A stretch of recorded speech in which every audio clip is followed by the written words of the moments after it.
Bienvenidos a una nueva emisión de Personal y Transferible, el podcast que nadie quiere escuchar. Empezamos ya.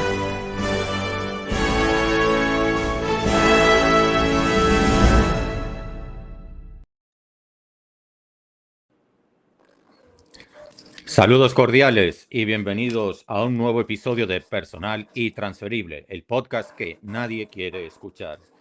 Y en el día de hoy, pues como siempre, un invitado que yo considero especial y que nos puede dar aporte de contenido educativo e importante. Brian Alberti, quien se va a autopresentar para que él mismo pueda hacer brillar todas sus cualidades. Así que adelante y bienvenido a este humilde podcast. Bueno, muchas gracias. Muy buenas tardes a todos los sintonizantes esta tarde de hoy. Mi nombre es Brian Alberti Valero Rodríguez. Soy egresado de la Pontificia Universidad Católica Madre y Maestra y también egresado de los modelos de Naciones Unidas, quienes un programa que me ha hecho parte ciudadano global en este mundo de hoy en día y que me ha hecho recorrer un camino muy trascendental en lo que es este mundo de la diplomacia juvenil y de lo que venimos a dialogar el día de hoy.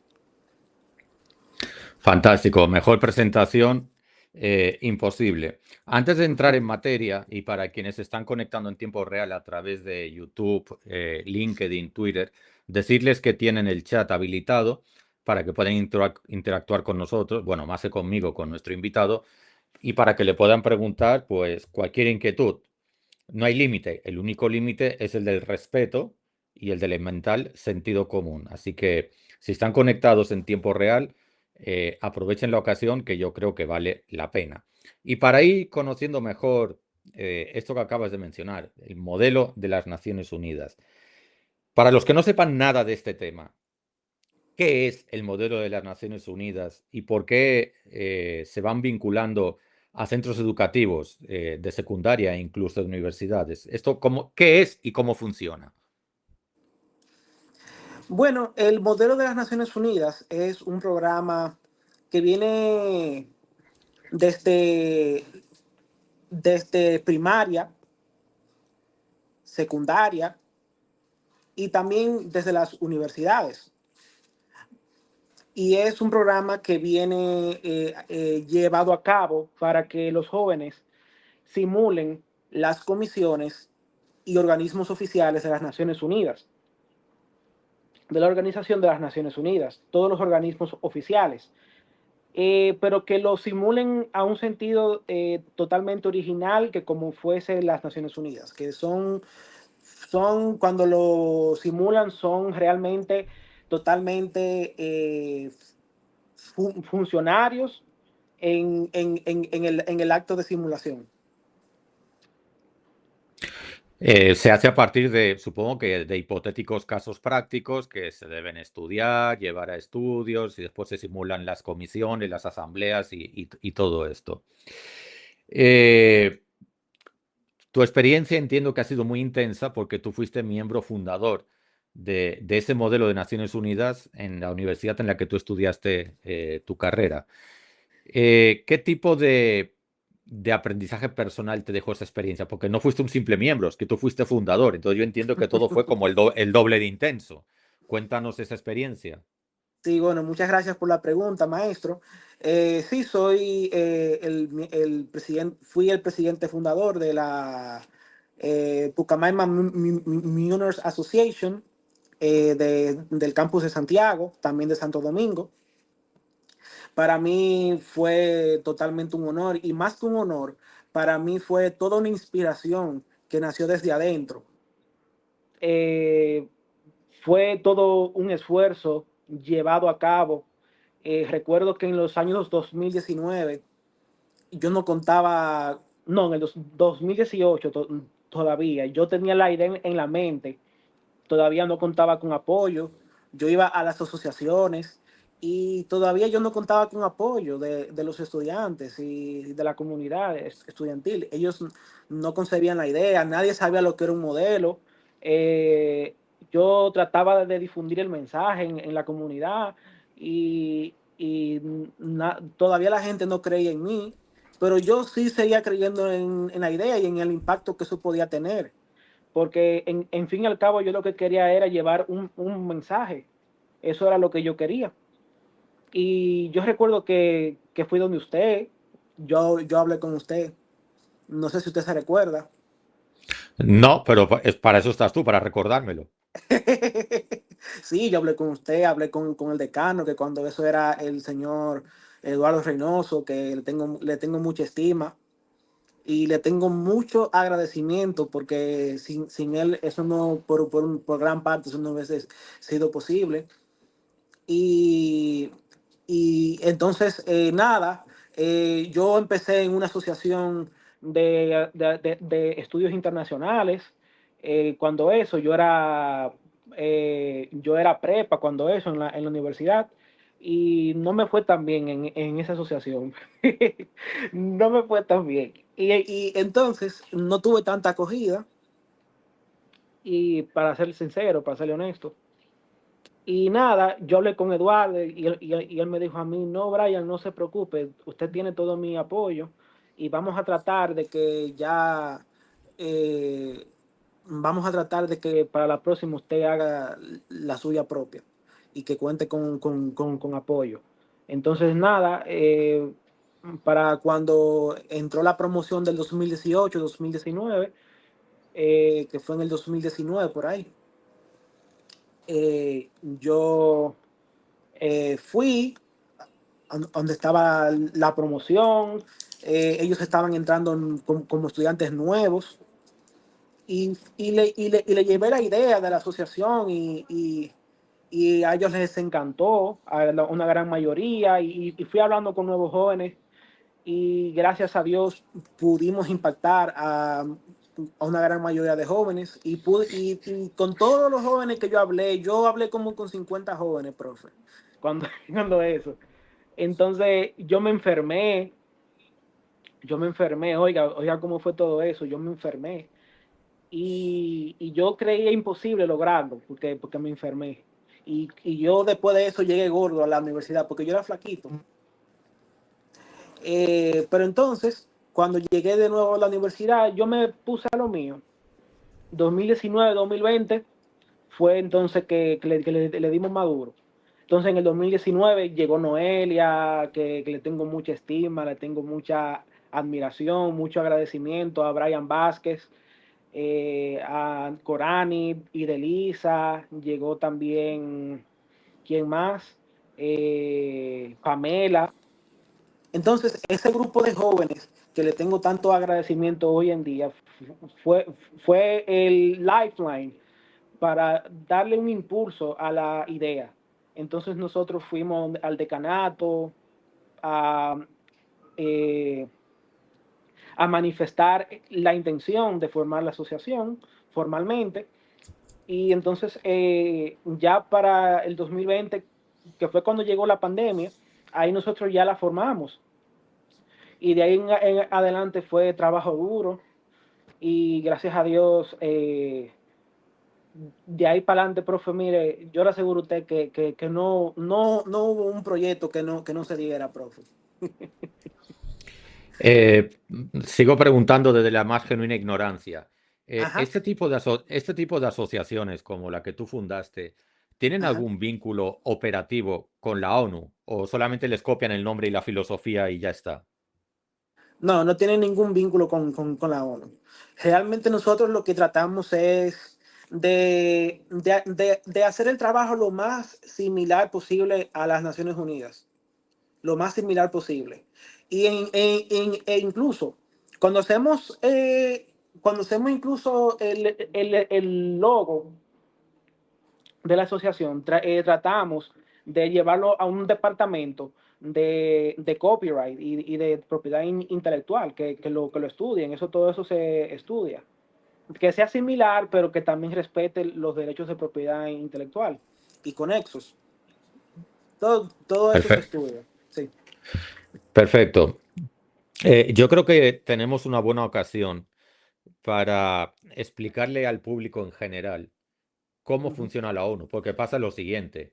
La gente Sí. oye hablar de la ONU, ve clips de 30 segundos, un minuto en los programas de noticias y siempre ven las mismas tomas. Ven como la Asamblea General llena de gente con sus ministros, sus presidentes, sus Ujú. traductores, pero esa es una imagen un poco sesgada e incompleta de toda la complejidad operativa que conlleva la ONU. Tú al principio mencionabas que hay comisiones de trabajo y me gustaría que empezaras por ahí.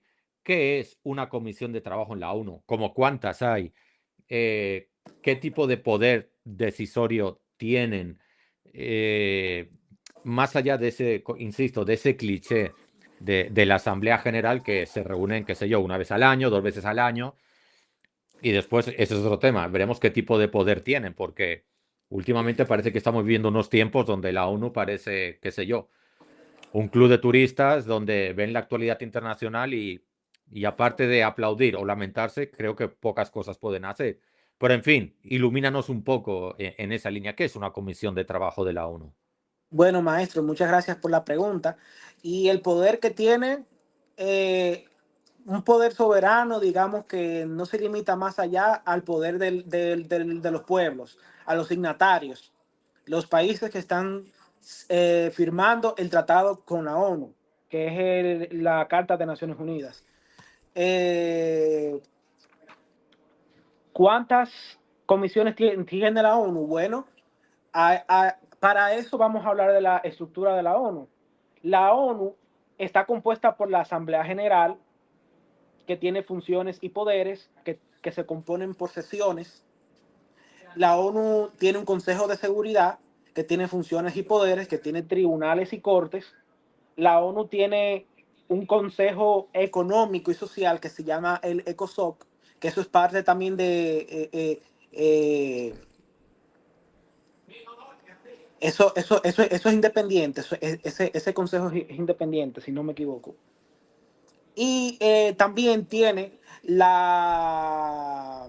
¿cómo que se llama? La Corte Internacional de Justicia, que aquí juzgamos a los estados por sus hechos internacionalmente eh, a- atribuibles, o sea, por sus hechos ilícitos atribuibles a los estados. Y también tenemos todas las instituciones, por ejemplo, eh, la UNDP, que es la United Nations Development Program, que se trata para el programa de desarrollo de la ONU, el, el programa de medio ambiente, el fondo de población y un sinnúmero de agencias también para los niños, que es el UNICEF, que estamos hablando ya como de algunas 80 agencias, que si me pongo a decir el nombre por nombre no acabaríamos dentro de 10 minutos, porque estamos hablando de muchas. Eh, la ONU tiene un rol sumamente intrínseco cuando estamos hablando del rol de mantener la seguridad y la paz internacionales. Ahora mismo están surgiendo muchos conflictos, por ejemplo, con los Estados Unidos, que está interviniendo de manera forzosa en algunos estados. Entonces los Estados Unidos, aparte de eso, se sale. ¿Cómo puede los Estados Unidos, o sea, perdón, cómo puede la ONU intervenir ahí si los Estados Unidos se sale? Bueno, eso de se sale. A ver, la sede de la ONU está en territorio de Estados Unidos. A lo mejor esa es una de las cosas que habría que revisar. Sí, entonces se sale. Entonces, cuando un Estado se sale del convenio, se sale del tratado, ahí hay un gap, hay como un vacío. O sea, ahí no, ahí hay muy poco que hacer, desde mi punto de vista. Y esa pregunta es difícil, te la hago a ti, pero es como si la hiciera en voz alta al resto del planeta. Ujú. ¿Qué se puede hacer ante esa situación? Porque creo que ni siquiera en la Carta Fundacional de la ONU, ni en ese momento, se previeron mecanismos ¿cómo lo digo? Para que no se malinterprete, de coerción para hacer cumplir las decisiones de la mayoría de la Asamblea de las Naciones Unidas, que entiendo que las decisiones a nivel asambleario se toman por mayoría simple, pero de eso no estoy seguro, así que lo digo con la letra chiquita. Y además, en el caso de Estados Unidos, no es que sea un miembro, además es miembro fundador y con asiento permanente en el Consejo de Seguridad. O sea, es como que tiene el poder de matar a la ONU cuando quiera. Claro. La pregunta es, ¿hacia dónde camina la gobernanza mundial si no somos capaces de respetar unos mínimos parámetros de la ONU, nacida ya hace un tiempo, porque fue justo finalizando la Segunda Guerra Mundial, se le dio cuerpo a la idea y se le dio formalidad después que se firmó el armisticio y la rendición de las potencias del eje. Y mira que el mundo ha pasado por crisis potentes, la Guerra Fría, la crisis de los misiles, etcétera. Pero lo que estamos viviendo ahora, a nadie se le había ocurrido que uno de los países fundadores y que además es sede de la ONU decidiese prácticamente salirse de ella. Entonces, Sí. según tú, ¿qué puede pasar? Hazme un pronóstico. Bueno, como usted estaba diciendo, la ONU ha pasado por varias crisis.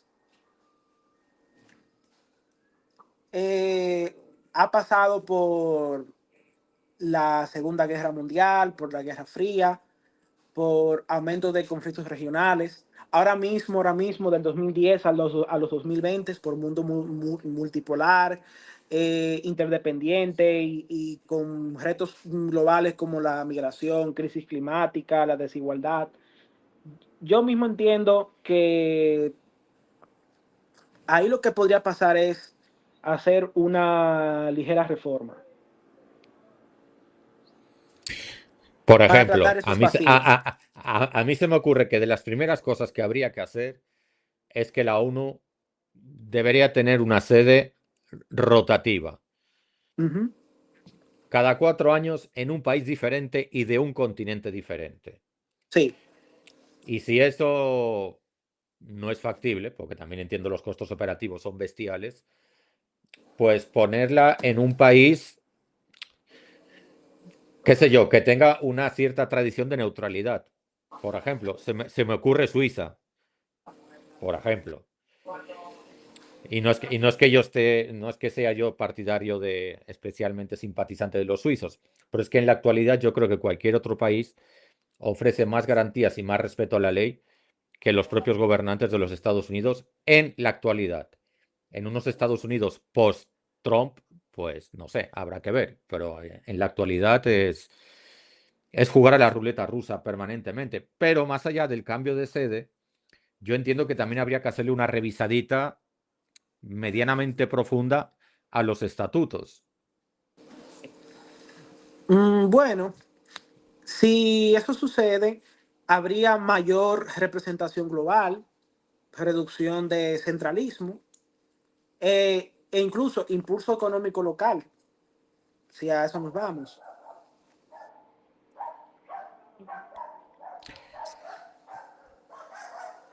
¿Qué opinas de esa especie de ONU paralela que está impulsando Trump? De esa que dice, les invito a que formen parte de un club, que no recuerdo ni qué nombre le ha puesto, previo pago de una cierta cantidad de dinero, porque todo lo de Trump es pagando. Eh, ¿Qué opinas de esa iniciativa? Bueno, mi opinión al respecto sería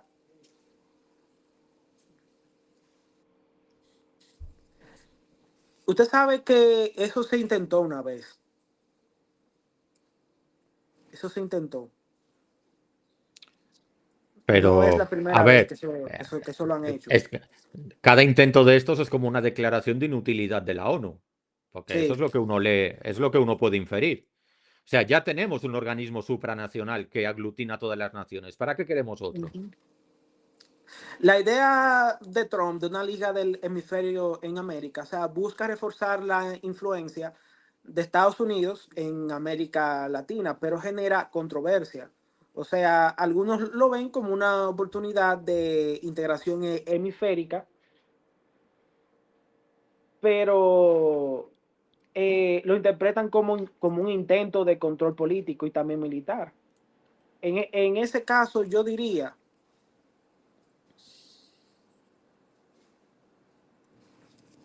que parece más una extensión de la política de poder de Estados Unidos que un esfuerzo equitativo de cooperación.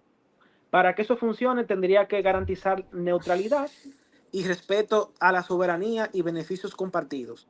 Algo que yo diría que hasta ahora no está claro en la estrategia que Trump ha mostrado. Hombre, como está claro, pero está claro en vía contraria. O sea, ese señor no es precisamente un amante de la paz y de la cooperación.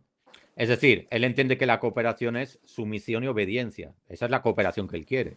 Sí, claro, Y yo, exacto. exacto, entonces vamos a llamar a las cosas por su nombre, porque cooperar es un verbo que se aplica entre iguales, no entre superiores versus inferiores y viceversa. Que por cierto, y no hemos hablado de esto y creo que es importante, explícanos un poco, insisto, para gente que no sepa nada de esto, Ujú. ¿qué es el Consejo de Seguridad?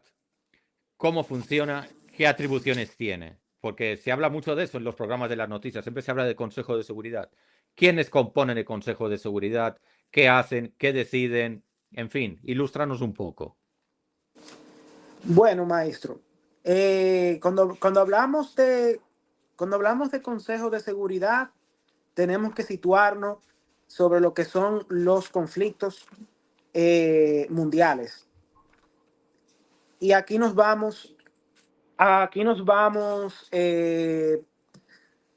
sobre lo que es la prevención de conflictos. Usted sabe muy bien que eh, hay, eh,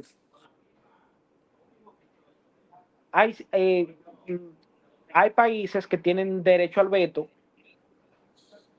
y esos países son los que gobiernan este tipo de órganos. Esos países son Estados Unidos, Rusia, Reino Unido, China. ¿Y cuál es el otro que no me recuerdo? Quizá Y, Francia. y Francia, sí, y Francia. O sea, esos cinco son los que gobiernan el derecho al veto. Entonces, la función de este órgano está caracterizada en prevenir los conflictos y que vayan escalando. ¿De qué manera lo hacen? Ellos pueden eh, ordenar en cualquier momento una misión para ese país.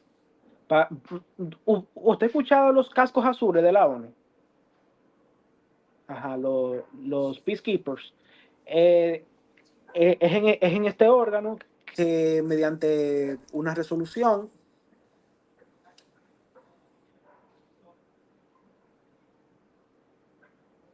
se pide a los países en cuestión que se despliegue una misión para ese país. Por ejemplo, Haití, que es un país ahora mismo, bueno, no ahora, pero en, que en estos tiempos ha tenido problemas con las bandas criminales. Ya ha cesado un poquito el tema de las bandas criminales, pero que cuando lo estaba teniendo sí necesitó y la intervención de la ONU. Por ejemplo, este órgano era el encargado de eso. Por ejemplo, un país con derecho a veto, con un solo país que se abstuviera, ya en la resolución la tumbaba. Bueno, que se abstuviera, no, que votara en contra, Que porque votar si en no, no contra, sería perdón, veto. sí. Sí, sí, sí, claro, que votar en contra. Para aclarar, esas Fuerzas Armadas Cascos Azules de la ONU tienen un Ujú. poder muy restringido, es decir, solamente pueden ir en misiones de paz, no para intervenir en un conflicto. O mejor dicho, si intervienen es para poner paz y mantenerla, ¿Cómo fue, perdón? establecerla. Que los cascos azules son fuerzas armadas, pero que solamente están para establecer la paz y mantenerla, que Correctamente. no pueden formar parte de ningún conflicto armado. No, no, no, no. O sea, son como una fuerza armada, pero son neutrales. O sea, ellos se rigen por tres principios: neutralidad, imparcialidad y humanidad. Los principios del Perfecto. derecho internacional humanitario. De ahí no se pueden pasar. Perfecto. Aunque si nos ponemos a mirar en perspectiva, eh, el éxito que han tenido ese tipo de intervenciones es un éxito muy, muy, muy moderado. Me viene a la cabeza el conflicto de la ex Yugoslavia o la guerra de los Balcanes de los años 90 en el siglo XX. Ujú. Me viene el genocidio de Ruanda, por mencionar dos ahora como muy, muy, muy impactantes. Y la verdad que supongo que entre otras cosas porque las cantidades enviadas eran insuficientes, pero las fuerzas de paz no lograron gran cosa, por ejemplo, en esos dos conflictos. Pero bueno, a lo que vamos. Eh, Tú estabas hablando antes de que hay como una oportunidad de reformular, reformar, modificar, cambiar como la constitución de la ONU y específicamente tú has hecho énfasis en el reglamento o las reglas del Consejo de Seguridad de la ONU. Según tu criterio, ¿qué, qué reglas habría que modificar? ¿Qué cosas nuevas se podrían implementar o qué cosas habría que eliminar para que ese Consejo de Seguridad, por ejemplo, funcionara mejor, bajo tu criterio? Bien, muchas gracias por la pregunta, maestro. En este caso, eh, en el 2024 se aprobó el Pacto para el Futuro, que la ONU debería enfrentar en lo adelante lo que sería una reforma institucional, lo que implicaría ampliar la representatividad del Consejo de Seguridad y modernizar también su estructura. Todavía hasta el momento no se ha hecho, pero eso está ya en agenda. Lo que quiere decir que para ampliar la representatividad del Consejo de Seguridad y también modernizar su estructura, incluiría ampliar también la participación de regiones subrepresentadas, es decir, las subregiones que no tienen derecho a veto, y limitar también el uso del veto que bloquea decisiones clave. Por ejemplo, incluir países como India, Brasil, Sudáfrica o Japón sería representar mejor a regiones y potencias emergentes. En cuanto al veto, se está buscando también, maestro, que se limite el veto. ¿De qué manera? Que se restrinja su uso en caso de genocidio, de crímenes de guerra o crisis humanitaria. En ese tipo de casos, que se restrinja el veto. Y que se restrinja los bloqueos en decisiones urgentes. En ese tipo de casos. Brian, has dicho dos cosas muy importantes. Voy por la segunda. Eliminar el derecho a veto cuando lo que se esté discutiendo esté relacionado, por ejemplo, con genocidio. Eso me parece muy bien. Lo que me ofrece más dudas es lo primero que has planteado, como ampliar el Consejo de Seguridad. Y yo estoy pensando lo siguiente. Si ya es difícil con la cantidad de miembros que hay en el Consejo de Seguridad, que creo que son 7, 5 permanentes y 2 rotativos, creo que es así. Corrígeme si me equivoco con las cantidades. Pero en fin, si vamos a poner, si con 7 se está metiendo un ruido por ahí.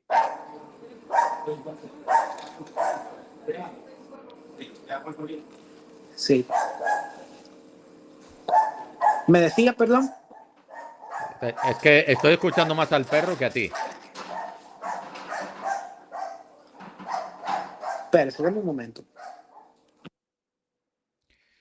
Nada, disculpen la interrupción, pero vamos a ver si logramos mejorar un poco la transmisión y el audio. Pero en fin, lo que andamos planteando es que, claro, ampliar el Consejo de Seguridad de las Naciones Unidas evidentemente es mucho más democrático, pero habría que ver también si sería igual de operativo. En fin, Brian, Ajá, la, estamos la- por aquí. la sí, venga, la pregunta es la siguiente. Ajá. Si con 7 miembros ya es complicado gestionar y administrar el Consejo de Seguridad, imagínate que lo queremos ampliar, porque nos parece más democrático, evidentemente, lo queremos ampliar a 14, a 20, a 21, a 35. Imagínate un Consejo de Seguridad de 30 países. Va a ser muy difícil poder tomar decisiones en un Consejo de Seguridad de 30 países, por ejemplo, por mencionar un número. No sé, ¿eso cómo funcionaría? Bueno, eso está en debate ahora mismo, pero las Naciones Unidas no ha compartido nada al respecto, ningún borrador. No ha compartido cómo sería la estructura, pero según yo pienso, sería, por ejemplo, usted sabe que cuando uno llega a las Naciones Unidas, ellos tienen un sistema. Cuando uno llega a los asientos, uno va pidiendo el derecho a la palabra, entonces eso va apareciendo allá en la silla principal y la, el secretario general o el presidente de la comisión o el presidente del Consejo de Seguridad, un ejemplo, es el que da el derecho a la palabra. Entonces, en ese caso, él tendría que ser muy astuto a quienes en cuestión de tiempo y en cuestión de a cuántas personas, a cuántos estados, perdón, él le facilitaría bien la palabra. Según mi punto. Me voy a poner ahora del otro lado para ver qué Sí. me dices. ¿Y si buscando democratizar todo esto, simplemente eliminamos el Consejo de Seguridad y que todas las cuestiones se decidan en la Asamblea General? En la Asamblea General, no. Imposible, porque es que la Asamblea General tiene otro concepto. Ya, pero cosas tan importantes como la guerra y la paz, al final dependen del Consejo de Seguridad. ¿No sería más Sí. democrático que estuviera en manos de la Asamblea General? No, para nada, profe, porque es que mire, la Asamblea General,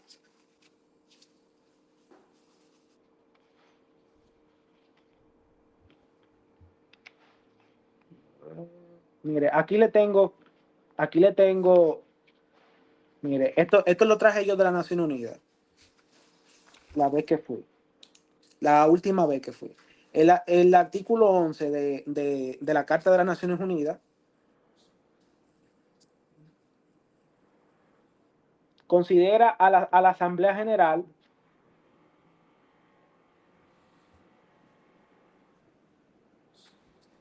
mírelo aquí, considera a la Asamblea General como eh, en cooperación al mantenimiento de la paz internacional y de la seguridad, solamente para hacer recomendaciones a los miembros del Consejo de Seguridad. O sea, la Asamblea General lo que hace es que le da recomendaciones. ¿Me entiendes?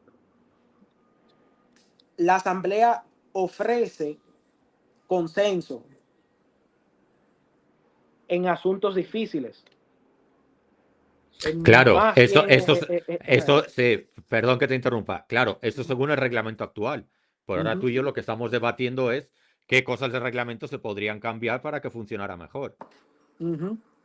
Entonces, en un hipotético cambio de reglamento o de estatutos, yo ahora te lanzaba un escenario hipotético. ¿Y si cambiamos los estatutos para eliminar el Consejo de Seguridad y le damos todo el poder a la Asamblea General?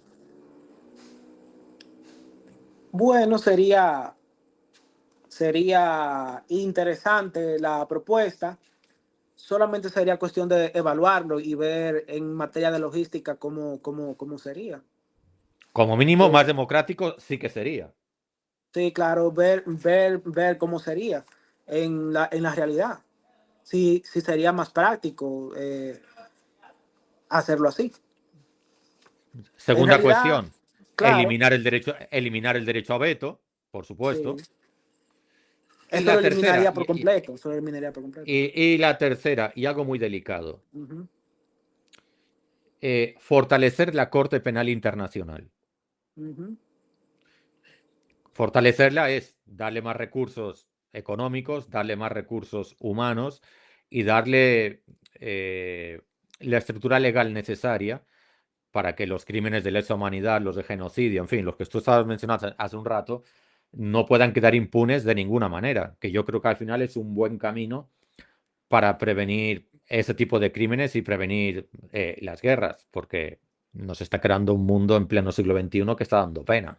Bueno, profe, aquí hay algo que debemos analizar y es que las Naciones Unidas ahora mismo no tiene mucho presupuesto. O sea, los países se están quedando cortos con el tema del funding y darle más presupuesto a la Corte Internacional de Justicia, creo, o a algún órgano adicional, creo que sería de suma dificultad para el mismo organismo, ya que ellos mismos lo han dicho en ocasiones, lo han manifestado mediante la prensa de las Naciones Unidas.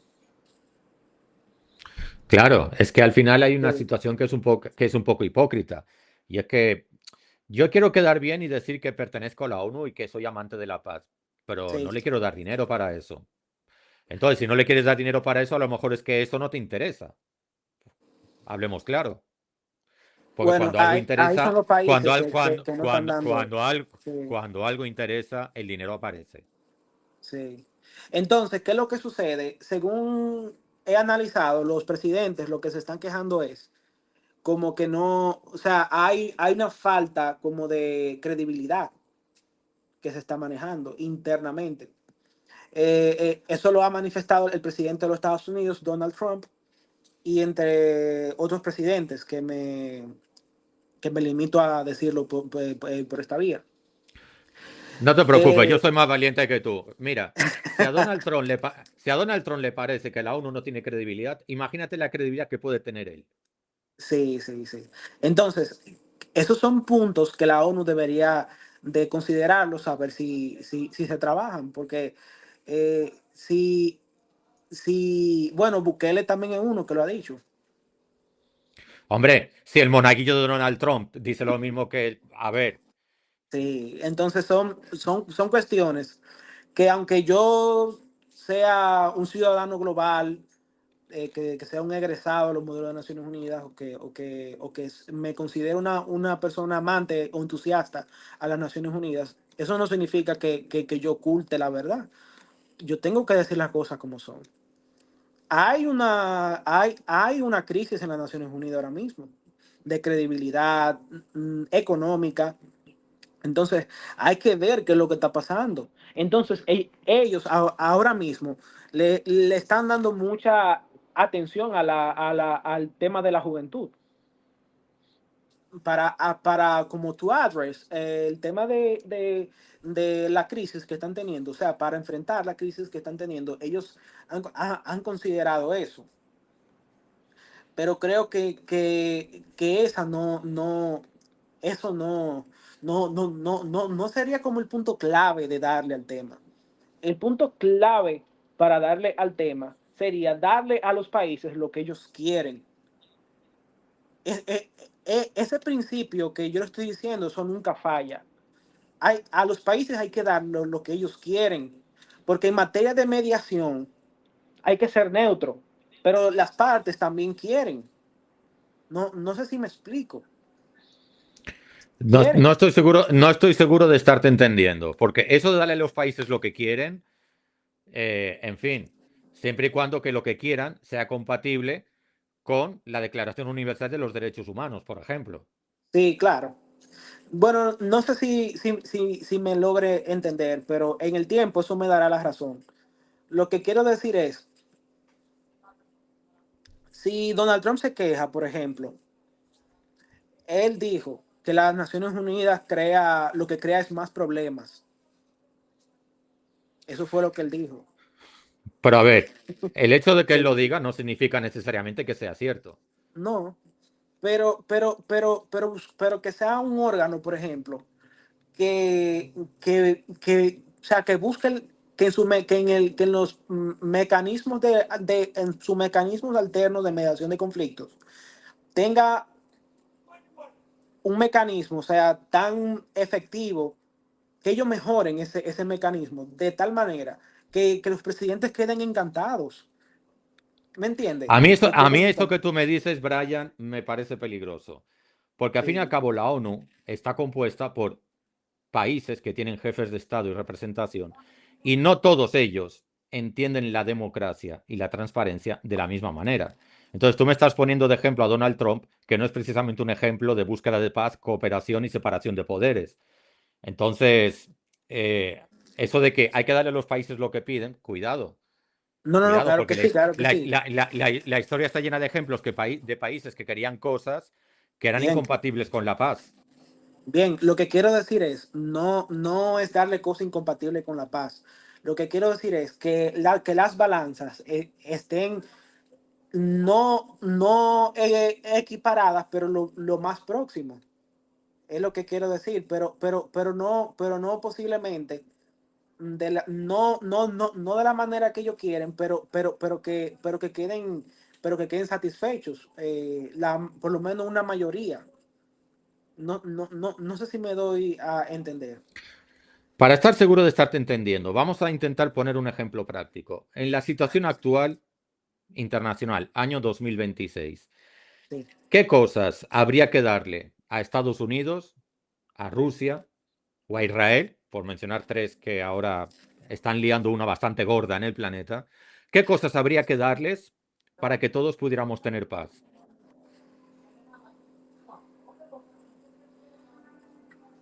bien. eh,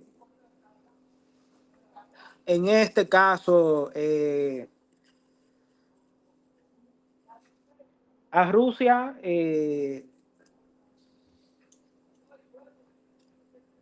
y en el caso de Venezuela.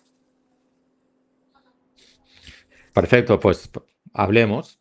¿Qué Sí, habría que hacer para que se aplicara ese principio que tú mencionas de darle a los países lo que desean? exacto. Bien, yo lo que entiendo es, en el caso de Venezuela, o sea, yo pedí cambiarlo para que sea más entendible, porque la gente no entiende esos trasfondos y quizás no llegue donde tiene que llegar el mensaje. Entonces, eh, yo lo que entiendo es, en ese caso, los Estados Unidos, lamentablemente, tengo que decirlo, aplicó el uso de la fuerza indebidamente. eh,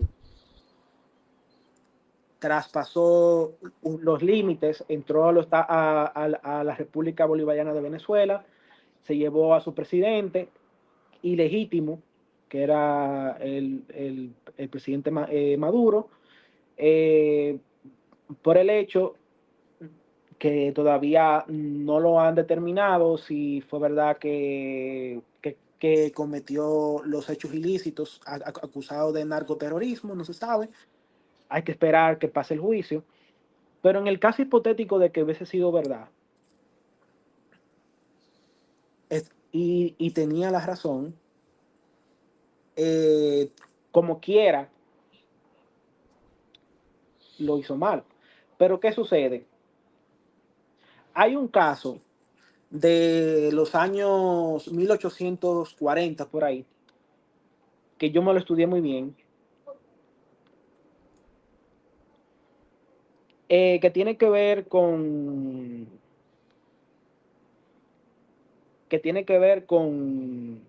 la muerte por necesidad.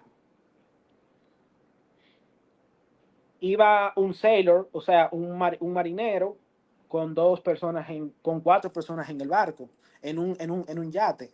Entonces, ¿qué sucede? Que él era él se estaba enfermando, se le acabó el suministro de comida a todos en el barco, y él era la única persona débil que iba en el barco y lo mataron a él para comérselo. Entonces, en este caso, ¿se justifica la muerte por necesidad? Cuando llegaron a Inglaterra y pisaron tierra, lo juzgaron y en el veredicto determinaron que eran culpables por homicidio. ¿Cómo yo ilustro esto con el caso de Maduro?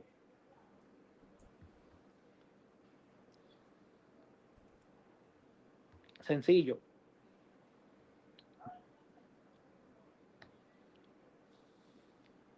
Eh,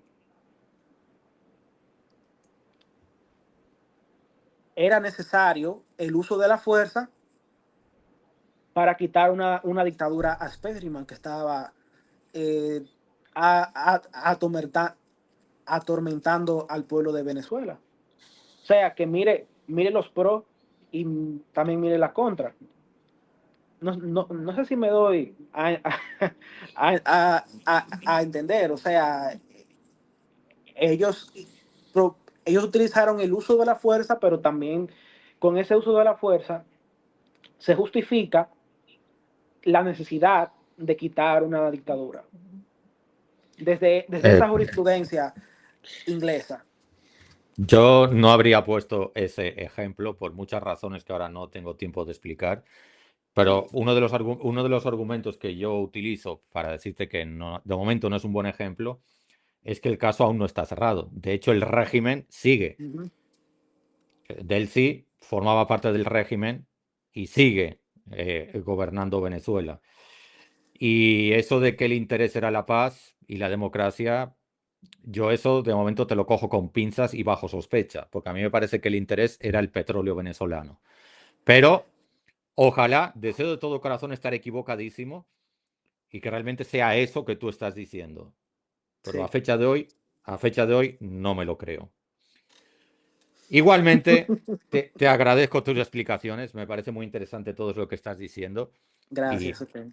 y a los que están conectados, pues, como pueden ver, no necesariamente tengo que estar de acuerdo con los invitados, simplemente lo que se requiere es confrontar opiniones y argumentos con respeto y eso yo creo que provoca aprendizaje en todos los implicados. Esa es mi humilde opinión. Sí. Yo le Quedan, tengo. quedan, Yo, quedan pocos minutos, así que en esos pocos minutos que quedan, ahora te doy el chance uh-huh. de que lances como un mensaje que es el que le queda como grabado a la gente, porque es como lo último que se va a decir, relacionado con, que a eso me parece de mucho valor, sobre los modelos de Naciones Unidas vinculados a centros educativos de bachillerato y universidades, incluso de educación primaria, has mencionado tú, eso me parece muy, muy valioso. Así que lanza un mensaje. Bueno, yo quiero decirles que antes que nada, antes de finalizar este podcast, que espero que siempre que vayan a un modelo lo escuchen y que quede grabado para que lo recuerden. Eh, Según una famosa declaración de 1954 del ex secretario general de las Naciones Unidas, Dag Hammarskjöld, las Naciones Unidas no fue creada para llevar a la humanidad al cielo, sino para salvarla del infierno. Muy bueno, contundente. La mejor frase del episodio de hoy. Ahí queda, grabada. Brian, de todo corazón, muchísimas gracias por dedicarme esta hora a este episodio de Hacia dónde camina la ONU. Yo creo que se han dicho cosas muy interesantes y que van a ser muy edificantes para quienes escuchen después, posteriormente, esta grabación. Y a todos los demás, pues también darles las gracias por mantenerse conectados y recordarles que dentro de poco viene otro episodio muy interesante relacionado con la psicología y el uso de máscaras. Ya verán la publicidad por ahí, que es muy interesante. Brian, un fuerte abrazo y nos despedimos con la sintonía de salida. Bueno, muchas gracias.